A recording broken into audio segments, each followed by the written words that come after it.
The sun dipped low over the canyon as Eli adjusted the worn strap of his saddlebag. Dust clung to his boots and hat, and the wind carried a dry warning through the whispering grass. He had been riding since dawn, searching for a shortcut through the arid lands when he saw something strange near the base of a jagged rock wall, a flicker of movement, too small to be a deer. His horse halted, ears twitching. Slowly, Eli approached on foot, rifle strapped to his back. His heart pounded with the kind of tension he hadn't felt since the war. Then he saw her. A girl, no older than 12 or 13, barefoot, wrapped in torn fabric, her face painted with streaks of fear and dried blood, her dark eyes locked onto him, wide and unblinking. She didn't speak, she didn't run, she just stared. Eli knelt down slowly, palms open. "You all right, little one?" She flinched. A deep gash ran along her arm, caked with dust and dried crimson. He could see the swelling. Infection was setting in. Still, she didn't move. Her breath came in shallow bursts, and her body trembled in silence. He took off his canteen and gently set it near her. She didn't touch it.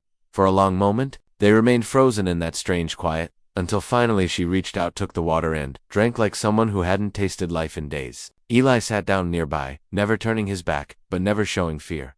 He had heard stories. Comanche lands were sacred, and this girl was no lost settler. She was one of them. Helping her could mean a death sentence. Still, something in her eyes, some mix of pride and silent terror, pulled at him. She was strong, but she was breaking. "Name's Eli," he said gently. She said nothing, just clutched the canteen and stared at the horizon like she was waiting for the past to catch her. As night fell, he lit a small fire in a shallow pit, using dry grass and twigs. He offered her a corner of his blanket. She hesitated, then took it, wrapping herself tightly. Her body didn't relax, but her eyes began to close. Just before sleep claimed her, she whispered a single word. Eli looked up at the stars and nodded. "All right, Nahina, I got you." That night, he barely slept. Something about the way she had looked over her shoulder again and again made his gut twist, like she knew someone was coming, or something. In the early hours, before dawn, a faint sound stirred him, a soft scraping. He reached for his rifle and froze. Not 10 paces away, a figure crouched in the dark, watching, breathing. Eli slowly rose, gun aimed, finger steady.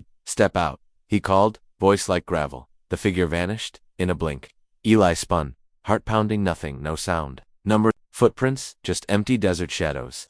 When the sun rose, Nahina was already awake. She sat on a rock, staring at a tree nearby, a tree with fresh marks carved deep into the bark. 3 claw-like slashes. Eli stepped closer. "That means something." She didn't answer, but her lips trembled. He studied the mark. It wasn't natural, and it wasn't decorative. It was a warning.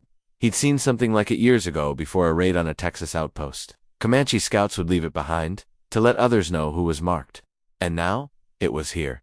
Near them? Near her? "You running from someone?" Eli asked. Nahina stared at the ground. Slowly, she nodded, then pointed east. He followed her finger, eyes narrowing toward the horizon, a ridge, barely visible. Beyond that Comanche territory, she wasn't lost. She had escaped, but from what Eli packed quickly, helping her mount the horse. She winced as the saddle scraped her wounded arm. He wrapped it again with a fresh strip torn from his own shirt. They rode in silence, moving away from the carved tree and deeper into the canyon's edge. The air grew heavier, as if it carried old stories and silent screams. Around midday, they reached a shallow stream. Eli let the horse drink and tried to catch some sleep beneath a tree. Nahina sat beside him, eyes scanning the distance like a hawk. "You don't trust me," he said softly. She didn't answer, but you stayed. Her eyes flicked toward him. Then she reached into her ragged pouch and pulled out a single, black feather. She handed it to him. Eli held it gently. "This means something." She nodded, then looked away. Eli didn't press, but he knew. In her world, symbols spoke louder than words, and this one, it carried weight. As the sun sank again, the feeling of being watched returned. This time, stronger. Eli set no fire. He kept them hidden under a rock shelf, his rifle across his lap. Nahina leaned against his shoulder, half asleep. A twig snapped. Not far off. Then silence. Eli's finger tightened around the trigger. Another snap. Closer then. A low growl. Not animal, human. A man's voice, deep, guttural murmuring in a language Eli didn't know. Nahina woke instantly, eyes wide. She grabbed his hand. "Hard. They found us," he whispered. She nodded slowly, tears welling. "How many?" She held up 5 fingers, then shook her head. "More." Eli swallowed hard. They were outnumbered, outmatched. But he couldn't abandon her, couldn't walk away. Whatever she was running from, it was catching up. And tomorrow, it might not be 5, it might be 50, or more. As darkness swallowed the desert, Eli tightened his grip on the rifle and whispered into the shadows, "Come then, but I won't let her go." The sky was still dark when Eli stirred, the chill of the desert air creeping under his blanket. Nahina hadn't moved all night, curled up beside him like a silent shadow, but he hadn't truly slept. His ears had been tuned to every sound, every whisper of movement beyond the rocks. The voice he heard last night still echoed in his head. He couldn't shake the feeling that they were being hunted, and not just by chance. Someone Normandy wanted. Nahina found wanted her back, or worse. As the first light broke over the horizon, Eli packed quietly. Nahina opened her eyes without a word, already alert, already aware. They moved fast, riding along the edge of the cliffs where the trail was narrow but gave a wide view of anyone approaching. After an hour, they stopped at a dry creek bed to rest the horse. Eli knelt beside Nahina, unwrapping the bandage from her arm. The wound had worsened. Deep red streaks ran up her skin. She bit her lip hard as he cleaned it with whiskey. "You should be in a home," he muttered, "not running through the desert." She looked at him, her voice soft and hoarse. "No home." Eli frowned. "What about your people?" She hesitated. "They want me gone." He stared. "Why? You're just a child." Nahina looked away. "They say I carry a curse. Bad spirits." Her voice cracked as she forced the words. "It's not true, but ... they believe." Eli was quiet for a long moment, a girl cast out by her own tribe. In a world that already had no mercy. He glanced at the sky, then at the horizon behind them. "So if they catch you, they'll kill you," she said simply. Eli's jaw clenched. He stood and loaded his rifle again. "Let them try." They pushed onward until the sun climbed high. Sweat poured down their backs, and the land stretched on like a sea of dust and thorn. Around midday, Eli spotted a trailless set of boot prints in the sand, fresh and deep. Not moccasins, not Comanche, white men. He crouched beside them, tracing the outline. There were 4 sets, all recent, maybe within the hour. "We're not alone," he muttered. Nahina grew tense, glancing around. "They're following." "Could be," he replied, "or ahead of us. Either way, we need to change direction." He turned west, leading the horse through a narrow gap in the rocks. It was slower, more dangerous terrain, but harder to track. They moved like shadows until the sun began to dip again. In the late afternoon, they came upon an abandoned cabin. The roof was half collapsed, and tumbleweeds had taken over the porch. Still, it offered shelter. Eli checked inside clear. A broken table, old rope, scattered glass, signs of long past struggle. He led Nahina in, barricading the door with an old bench. "We stay here tonight. No fire, no noise." She nodded. She had barely spoken all day. Something weighed heavy in her chest, and Eli could see it. That night, as they sat in silence, Nahina finally spoke. "You remind me of someone." Eli glanced over. "Yehu, my brother," she whispered. "He was kind like you, protected me. They killed him." Eli's throat tightened. "I'm sorry," she nodded slowly. "I didn't get to say goodbye." For a while, they sat without speaking. Then she looked up. "Why are you helping me?" Eli didn't answer at first. He didn't fully know. Maybe it was the look in her eyes when he found her. Maybe it was the way the world had kicked him down too, more times than he could count. Maybe he saw a part of himself in her. "Because someone has to," he finally said, "and no one else did." Her eyes shimmered in the moonlight. She pulled out a small leather pouch from her waist and handed it to him. "Keep this, if they find me. Don't let them have it." He opened it carefully. Inside was a torn piece of cloth, dark with dried blood, and a wooden bead carved with symbols. "What is it?" he asked. She looked down. Proof of what they did. Eli's eyes narrowed. "What? Who did?" But Nahina closed her eyes. Leaning against the wall, she didn't answer. The night was restless. Eli sat with his rifle across his lap, eyes on the cracks in the wall. Sometime past midnight, a sound pierced the stillness of Horus. Then another, then silence. Eli didn't move. Through a crack in the wood, he saw them 3 figures dismounting, whispering in a language he didn't recognize. One held a lantern, another had a bow, the third carried a tomahawk. They crept toward the cabin. Eli placed a hand on Nahina's shoulder. She woke instantly, her body still as stone. The moon faded into pale blue as dawn crept over the canyon, and Eli stood at the ridge's edge, staring into the endless distance. Nahina lay curled in a thin blanket below, her breath shallow and skin pale with fever. The wound on her arm had worsened overnight. Eli knew they were running out of time, not just from those chasing them, but from the infection crawling through her veins. He thought of riding into the nearest settlement for help, but he also knew that would mean leaving her alone, vulnerable, and if the figures from last night were any sign, time wasn't on their side. He needed answers. Real ones. As the sun broke the horizon, Nahina stirred. She sat up slowly, eyes swollen with sleep and fear. She looked weaker than the day before, her body sagging under the weight of secrets and sickness. Eli crouched beside her. "Nahina, I need to know who's chasing us. You said you saw something dangerous." She nodded, voice barely a whisper. "My uncle? He was a peacekeeper. He wanted no war with white men. The other warriors, especially the chief's nephew, they called him weak, and they killed him." Eli asked. She looked away, a tear slipping down her cheek. "They made? It looked like a settler raid. Left your people's weapons near his body. Said it was a sign of betrayal. They riled the tribe with lies, but I saw them. For men, one had a jagged scar here." She touched her jaw. "Another had a red handprint painted on his chest. They didn't see me hiding in the trees. Eli exhaled slowly. And now they're hunting you because you know the truth. She nodded. If I speak, they lose their reason for war. They lose power. The chief, he would listen to me, but I'd have to reach him. Alone, I never would. Eli stood, jaw tight. Then we take you to him. Nahina stared. It's a suicide ride. If they catch us? I didn't walk you this far to let them win, Eli said. Besides, I've done worse for less. They rode hard that day, Eli pushing the horse as fast as he dared. Nahina swayed in the saddle, eyes closed, holding onto his coat as though her soul clung with it. By late afternoon, they reached a narrow valley where the land split into two winding paths. Eli paused at the fork, uncertain. As he studied the terrain, Nahina stirred and pointed left. That leads to the sacred place. If my father is alive, he'll be there. Your father. She nodded slowly. The chief, Chief Tovani. I am his daughter. Eli froze. You're the chief's daughter. Why didn't you tell me? I wasn't sure I could trust you, and if I failed, I didn't want anyone to know I was his blood. The betrayal would have been too great. Eli took it in, the pieces falling together, the warning mark on the tree, the fierce pursuit. The warriors weren't hunting just any runaway, they were hunting royalty, a princess carrying a truth that could collapse their war. We'll reach him, Eli promised. But if we do this, we do it smart. They continued along the left trail, hiding at dusk behind a low bluff near the base of a jagged hill. That night, the air felt thicker, tense with waiting. Nahina barely touched the food Eli offered. Her eyes were sunken, and sweat beaded her brow. Eli knew she wouldn't last much longer without help. He needed a healer, but just as he was about to suggest moving, Nahina's hand gripped his arm tightly. Listen, she hissed. Eli froze. HOOF. Distant but steady. More than 2 dozens. He crawled to the top of the bluff and peered over. What he saw made his breath catch. A line of warriors, maybe 50, moving fast under the cover of twilight. Painted faces, feathered spears, war paint glistening in the fading light. Nahina crawled up beside him and gasped softly. Her hand covered her mouth. That's them. That's the chief's guard. Eli frowned. Then we should wave them down. She shook her head. If the men chasing us got there first, they may have poisoned their minds. If they think I'm a traitor, they won't ask questions. They'll strike first. Eli stared at the approaching riders.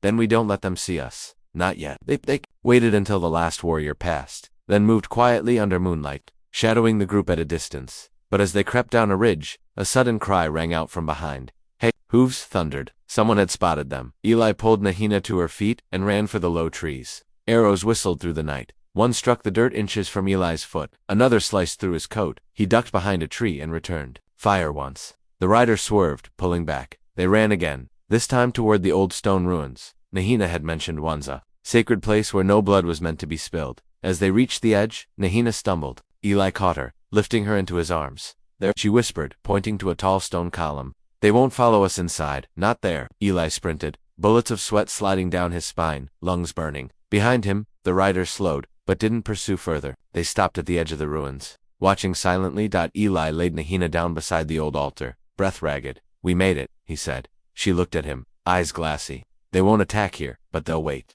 They'll tell the others. We're here, and by sunrise. Her voice faded. Eli knew what she meant. By sunrise, there would be more than a few warriors. By sunrise, 70. He looked out at the stars overhead, then at the girl beside him. He'd saved her, but now he was trapped, and they were coming. The stone ruins stood quiet in the dark, wrapped in a heavy silence that even the wind didn't dare disturb. The tall columns, chipped by time, loomed like forgotten sentinels watching over Eli and Nahina. He sat beside her, his back against the cold stone, listening to her labored breathing. Her skin burned with fever, yet her body trembled from the chill. She was slipping fast, and he could feel it in every shallow breath she took. He dipped a cloth into a water pouch and placed it on her forehead, whispering calm words he wasn't sure she understood. Her eyes fluttered open, dim and unfocused. They'll come at sunrise, she said again, barely audible. I know, Eli replied, but they won't touch you, not while I'm breathing.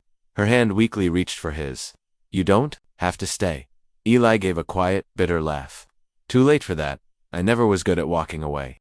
Outside the ruins, torches flickered in the distance, just beyond the boundary of the sacred ground. The warriors had gathered in a wide circle, silent, waiting, no arrows, no shouts, just patience. They knew their enemy was trapped, and they were willing to wait for the sun to give them permission to strike. Eli stood and paced slowly, the rifle in his hand growing heavier by the hour. He'd faced odds before, but this wasn't a battle he could win with bullets. Nahina didn't need a gunman. She needed a miracle. He stared out over the land, his mind racing. There had to be a way to reach the chief, to prove she wasn't a traitor, to stop the warriors before they carried out a sentence they didn't understand. But how? How could one man speak to 70 warriors who already believed the lie? A faint sound broke his thoughts, the soft rustle of hooves from the eastern trail. A lone rider approached. Eli raised his rifle quickly, watching the figure draw near, unarmed and riding slowly. It was an old man, his face weathered like sun-baked stone, his long gray hair tied in braids. He stopped just outside the sacred circle and raised both hands. "I am not here to fight," the man called out, in broken English. "I am called Eshato, the keeper of memory." Eli lowered his rifle but stayed alert. "You with them?" "I am with Truth," Eshato said, "and I come to see the girl." Eli narrowed his eyes. "Why?" "Because I was the one who carried her into the world when her mother died," the man said. "She is not just the chief's daughter, she is the moon's gift. The people must not lose her." After a tense silence, Eli nodded. "You come alone." Slowly, Eshato tied his horse and walked into the ruins. He moved without fear, stepping between the stones like they were old friends. When he saw Nahina, his expression tightened with sorrow. "She burns with sickness," he murmured, kneeling beside her. He took her wrist gently, feeling her pulse, then placed a hand on her chest. "She has maybe one night left. She needs help," Eli said. "Real help." Eshato opened a pouch from his robe and began grinding herbs between his fingers. "I can slow the fire in her blood, but I cannot stop it alone." "She said her father the chief might listen," Eli said. "If he knew she was alive." Hands paused. "He was told she drowned. The warriors claimed she fled into the river and was swept away. The chief mourned her under the moon. They burned her comb. They sang her into the stars. She didn't die," Eli said firmly. "She ran because she saw the truth." The old man looked up sharply. "You believe her?" Eli nodded. "I believe her more than I've believed anyone in a long time." Eshato stood, his eyes searching Eli's. "Then you must give her to the sunrise. Let the warriors see her alive with their own eyes. Let them carry that vision back to the chief. If you try to escape, they will shoot you both. But if you face them in the morning, there is a chance, small but real." Eli clenched his jaw. "You want me to just stand there while 70 men decide whether or not to kill me?" "Yes," Eshato said softly. "But they will not kill a man who does not run. Not if the girl speaks. Not if the truth is stronger than their anger." Eli looked down at Nahina, who had fallen into a restless sleep. Her hand clutched the small pouch she'd given him before. He opened it again, staring at the carved bead and the blood-stained cloth. The man with the red handprints stepped forward, muscles tense, eyes locked onto Eli like a wolf staring down a threat. His name was Kiona. Nahina whispered it with bitterness and fear. Eli stood tall, hands still raised, the heat of sunrise painting the stones in a soft golden light. Behind Kiona, the other warriors remained silent, watching, judging, waiting for a signal. Kiona's voice rang out, sharp and cutting. "You brought her here? A cursed child? A liar. She died by the river. We all saw it. You dare raise her? Ghost before us." Eli didn't back down. "She's not a ghost. She's alive. And she's been hunted by the same men who now stand beside you." Murmurs rippled through the line of warriors. Eli noticed eyes shifting, uncertain, doubt. That was something he could work with. "She saw the truth," Eli continued, stepping slightly in front of Nahina, shielding her. "She saw your lies, the murder, the setup. She saw everything you did to her uncle." Kiona sneered. A sick child's word against the voice of 70 warriors. "No," Eli said, pulling the pouch from his coat. "It's her word and this." He held it high, the carved bead, the blood-stained cloth. A silence fell so heavy it almost rang in his ears. "She took this from the site where you murdered him. She was there. She didn't run from danger. She ran from betrayal." Nahina stirred behind him. With help she stood, weak, trembling, but standing. Her voice, cracked and barely audible, reached across the stones. "You lied to my father. You painted your hands in blood and pointed at strangers. I saw you and 3 others. You used the death of my uncle to spark war. But you didn't know I lived." Kiona's expression twisted. "You are fevered. You hallucinate. I remember the scar on your face," she said, pointing. "I remember the red hand on your chest. I remember the way you laughed when you thought no one saw." More murmurs. A few warriors exchanged glances. Eli could feel the shift like a current underfoot, the stone of certainty cracking beneath them. Kiona drew his blade slowly. "Enough, you speak treason. The sacred ground is not for false tongues. If the chief hears this poison, the tribe will splinter." Eli's hand hovered near his rifle. "Put it down, Kiona. Let her speak to her father. If what she says is false, the chief will judge. Or are you afraid of what he might believe?" A younger warrior stepped out of line, then another. They didn't speak. They just stood still, creating a widening gap in Kiona's defense. Kiona's fury flashed like lightning. "You side with a stranger, a fevered girl."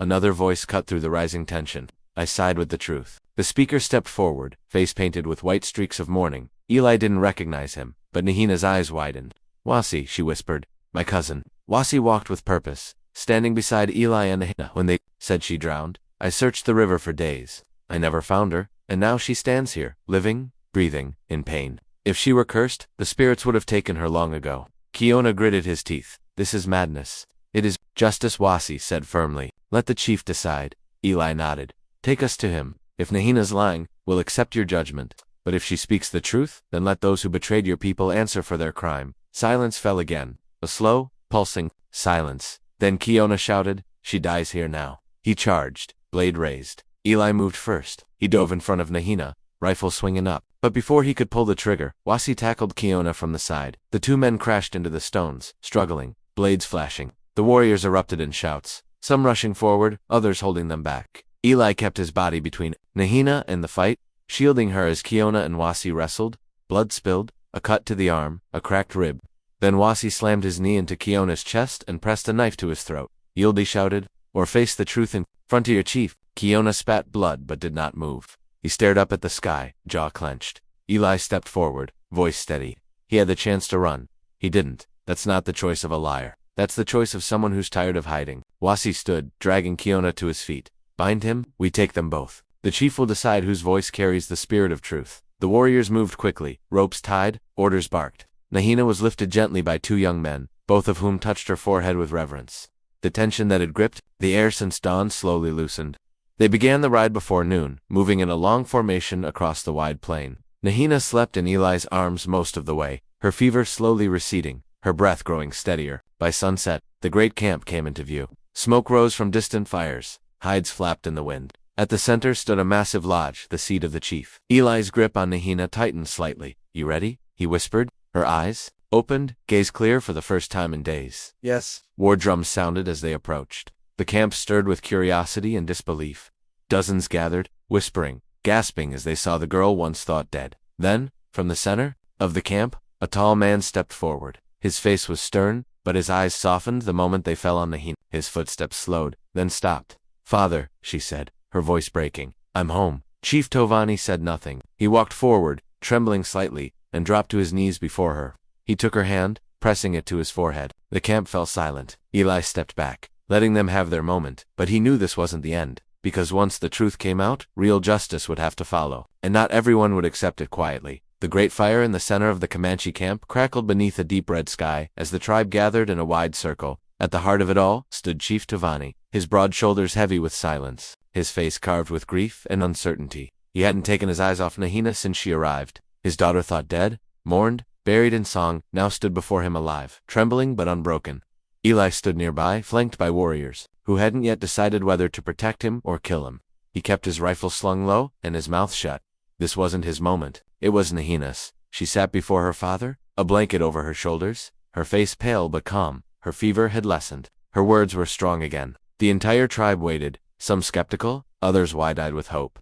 Chief Tovani spoke first, his voice deep and soft. You were taken from me. Your spirit was returned to the stars. Now you stand in flesh before me. I do not understand. Nahina's voice trembled only once. I never died, father. I ran. I ran because I saw what I wasn't meant to see. I hid because I knew the ones who killed Uncle would come for me too. A collective murmur ran through the crowd. Some looked to the warrior standing behind Kiona, now bound and bloodied, eyes burning with hatred. Tovani's brows drew low. You accuse your own blood. Warriors who have fought beside me for seasons. I accuse the one with the red hand on his chest, she said clearly, pointing to Kiona. I accuse him and 3 others. I saw them strike Uncle down beneath the spirit tree. I saw them place settler weapons beside his body. They wanted war, and they knew peace would live as long as Uncle did. Kiona let out a sharp breath. She lies. A fevered child tells stories to stir it out. Nahina removed the pouch from around her neck and passed it to her father. He opened it slowly. Inside lay the dried blood stain, the carved bead, the single hair from her uncle's braid, buried with him, yet found at the murder site. The chief stared down at it for a long time. When he looked up, his eyes were glassy with pain. I remember carving this bead with him when we were boys. No one else had one like it. The silence that followed was suffocating.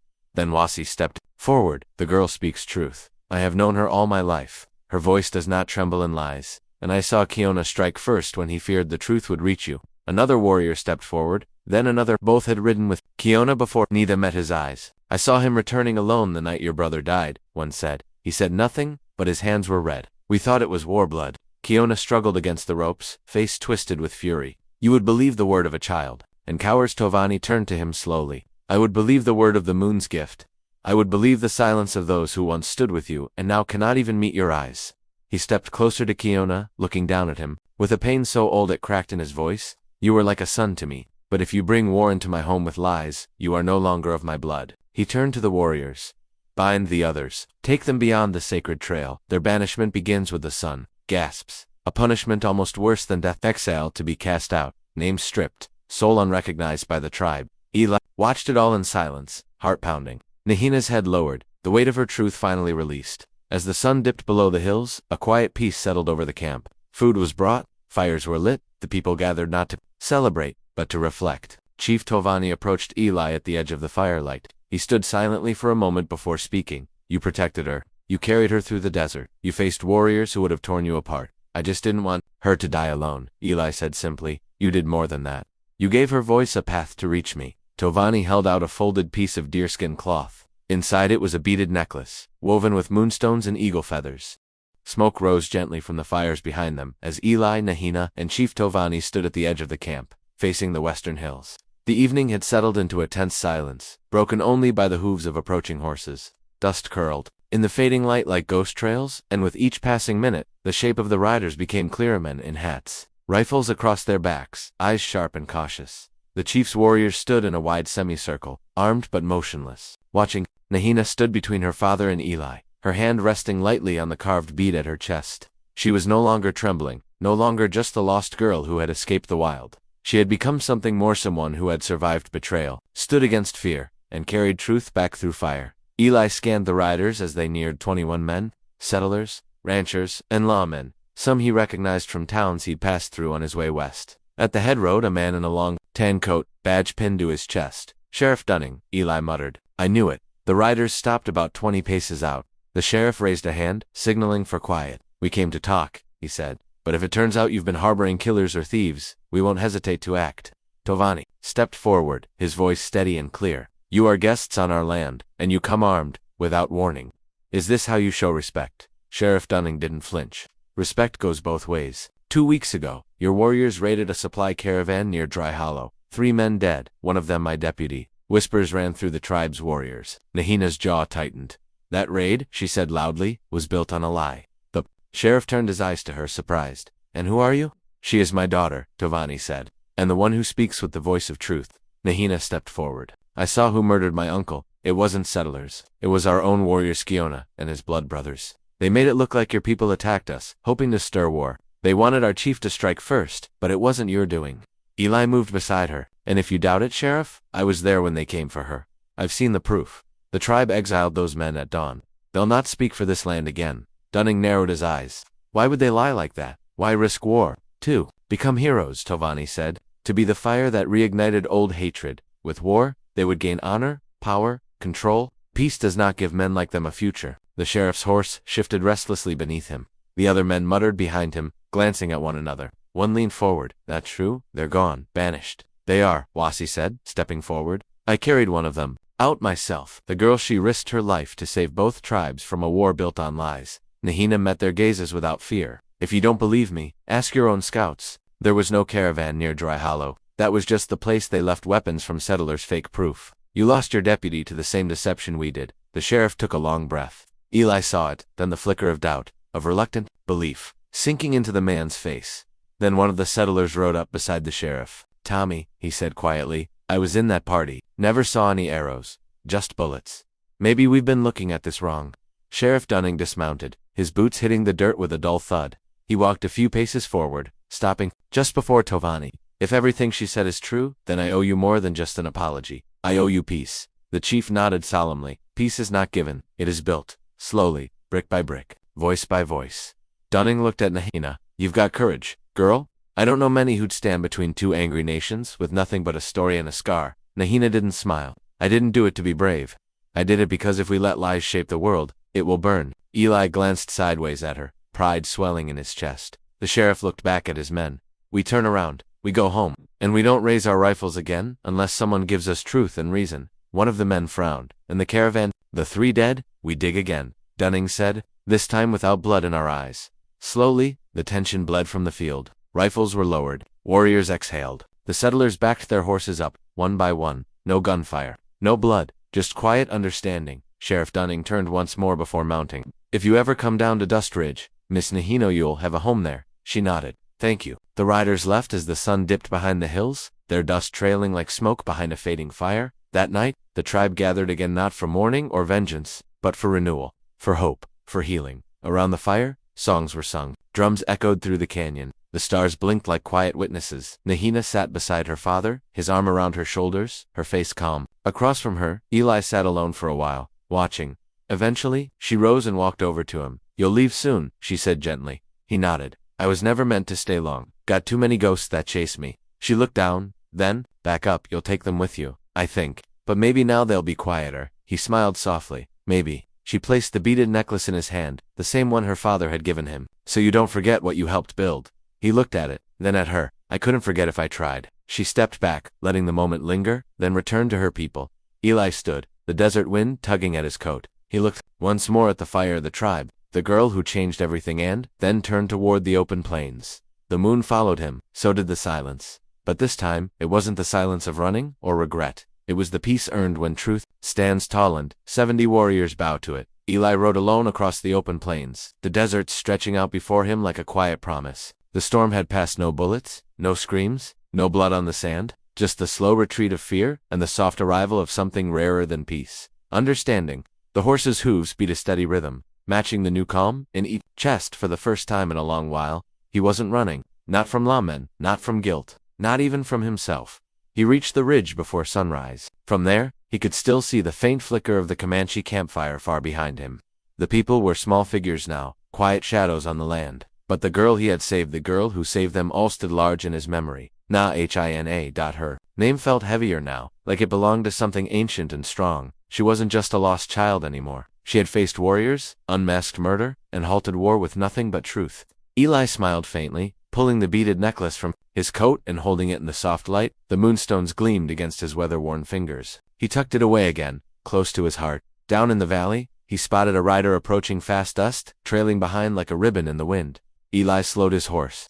The figure waved as it neared. It was Wasi. Eli raised a brow as the young warrior pulled up beside him, breathless. "Didn't expect a farewell party," Eli said. Wasi grinned. "Chief sent me. Nahina wants to see you before you go. Said it couldn't wait." Eli turned his horse without a word. Something in his chest tugged him back like a rope. They rode together under the pinkening sky, returning to the edge of the camp just as the morning drums began to sound. Children ran between the tents. Women gathered herbs. Men tended the fires. And at the center, standing near the spirit tree, was Nahina. She wore a soft red shawl now, her hair braided with feathers, her skin no longer pale with fever. She looked like the daughter of a chief, but more than that, like someone reborn. Eli dismounted and walked slowly toward her. She turned at the sound of his steps, her eyes meeting his without hesitation. "You weren't going to say goodbye?" she asked softly. "I figured you had enough farewells," he said. "Didn't want to make it harder."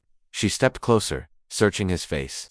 "I thought maybe you'd stay, at least until the moon turns full. There's peace talks to attend, stories to share. We need someone like you." "I'm not built for talks," he said gently. "And I've already had my story told." "But not finished," she said. "Not yet." Eli looked down. The desert wind tugged at his coat again, whispering reminders of all the places still waiting for him. Nahina's voice softened. "I'm not asking you to stay forever, just to not vanish. You brought me home. You deserve to see what comes next." Eli exhaled slowly. "What comes next?" She smiled faintly. "Healing, truth passed down. A tribe rising not with vengeance but with memory. And maybe, one day, a world where we don't need people like you to fight our battles." He chuckled. "Then what would I do?" "Maybe rest," she said. "Maybe finally lay your ghosts down." They stood there quietly, the sun cresting over the hills, painting everything gold. Eli finally nodded. "One more day," he said. "I'll stay one more day." That night, a great fire was lit, not for mourning, not for judgment, but for beginnings. Chief Tovani spoke of unity, of peace, not as surrender, but as strength. Settlers were invited to attend. Sheriff Dunning came, hat in hand, his voice clear and humble. He offered an official apology, then left his badge behind in the sand, saying,